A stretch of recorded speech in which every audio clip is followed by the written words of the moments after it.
Hudson de The John Washington Hudson Post. from The Washington Post. Thank you very much. Mr. Secretary, the topic of genocide has been debated during this trip. I was wondering if you could give us a better sense of what you think about the topic. One of your first major remarks as Secretary of State was accusing Beijing of genocide. Why do you think China's treatment of the Uyghurs constitutes this crime and Israel's treatment of Palestinians does not? Also, any reaction to Netanyahu's post-war plan for Gaza calls for the establishment of a buffer zone inside Gaza and seems to contradict some of the principles that were laid out in Tokyo. And then finally, any response to Israel's latest purported plans for settlement expansion. Minister Mondino, thank you for welcoming us. Yeah, would you mind putting your microphone closer to your mouth? Of course, Yeah. my apologies, my apologies. Thanks for welcoming us to your wonderful capital. It's exceedingly rare to have an Argentine president who openly admires the United States. But President Milei also commonly attacks ideas that President Biden professes to espouse, like feminism and social justice. Are these two leaders compatible?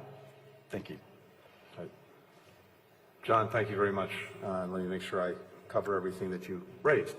Look, on the genocide question, I think we've been very clear over many months and now many years about the Uyghurs, about Rohingya, and others.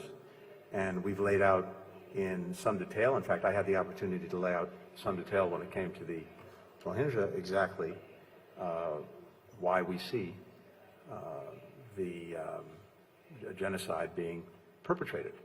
Similarly, including very recently before the International Court, we had an opportunity, and others have had an opportunity to make clear why that is simply not the case when it comes to Gaza, and we've been very clear about the meritless nature of that particular charge.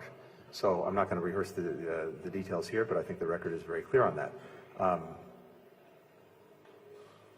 Setting that aside, as you know, as we've spoken extensively about, we are determined to see the conflict in Gaza end as soon as possible in a way that ensures that October 7th can never happen again, but also that the suffering that Palestinians have endured doesn't happen again.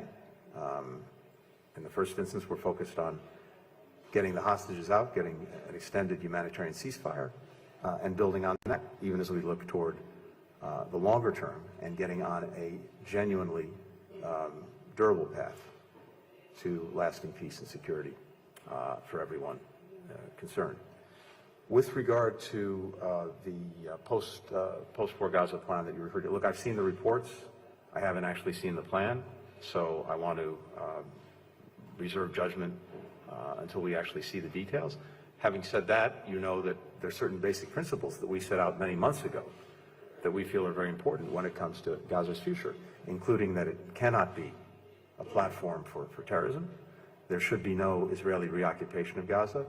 The size of Gaza's territory should not be reduced. So we want to make sure that any plan that emerges is consistent with those principles. There are other principles, but those are three of the most important ones. At the same time, we have many countries in the region that are working together on a plan for post-conflict Gaza. I think that's very important, and I spent some time with some of our Arab partners, including recently on the margins of the G20, talking about that, just as we did when we were at the Munich Security Conference together. So it's important that we have, again, a plan which is absolutely necessary, but one also that's consistent with basic principles that I think many countries share about what has to be Gaza's future. Finally, I think you referred to the settlements. Well, look, we just saw another horrific terrorist attack, this in Mal Adumin, and my first thought is with the victims of that attack, and we will continue, to fully support Israel's right to security, to self-defense, and to dealing with terrorism. On settlements, we've seen the reports, and I have to say we're disappointed in the announcement. It's been long-standing U.S. policy under Republican and Democratic administrations alike that new settlements are counterproductive to reaching an enduring peace.